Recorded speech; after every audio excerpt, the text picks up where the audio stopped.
সৈয়দ জিয়াউল হক মাইসি ভান্ডারী ট্রাস্টের অর্থায়নে Chittagong medical college হাসপাতালের চলমান সিসিও সংস্কার এবং আধুনিকায়ন প্রকল্প পরিদর্শন করেছেন স্বাস্থ্য উপদেষ্টা নূরজাহান বেগম।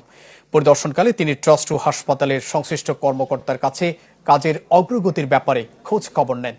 পরে হাসপাতালের কনফারেন্স হলে মতবিনিময় সভায় সিসিওতে সেন্ট্রাল মনিটর সিস্টেম চালু, পেশেন্ট মনিটর, বেড সংখ্যা বৃদ্ধি সহ নানা সুযোগ সুবিধার কথা তুলে ধরেন ট্রাস্টের প্রতিনিধিরা। এ সময় বিত্তশালী ব্যক্তি ও প্রতিষ্ঠানকে স্বাস্থ্যসেবার মান উন্নয়নে এগিয়ে আসার আহ্বান জানান তারা। উপজেলা হাসপাতালে আসেন, তার নিকটস্থ হাসপাতালে যদি আসেন।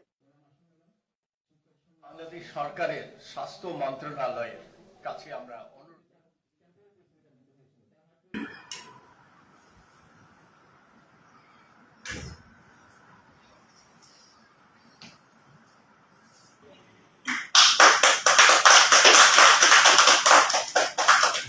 মাইজ ভান্ডারের কাছে মানুষের এক্সপেকটেশন অনেক বেশি। আমরা ধন্যবাদ জানাচ্ছি, যেটা করেছেন আলহামদুলিল্লাহ, আল্লাহর কাছে শুকর। কিন্তু আমাদের আরো দায়বদ্ধতা আছে। সমস্ত কিছু ছাপিয়ে চট্টগ্রাম মেডিকেল কলেজ একটা উন্নততর অবস্থায় যাবে এবং আমাদের দেশের মধ্যে একটা এক্সাম্পলারি হসপিটাল হিসেবে এটা উন্নততর অবস্থায় যাবে। নতুন এবং ফিরে আসা গ্রাহকদের জন্য নগদে চলছে ক্যাশব্যাক সহ প্রতিদিন হাজারো উপহার জেতার সুযোগ। হবে আশা আর ফেরা, সারপ্রাইজ সেরা।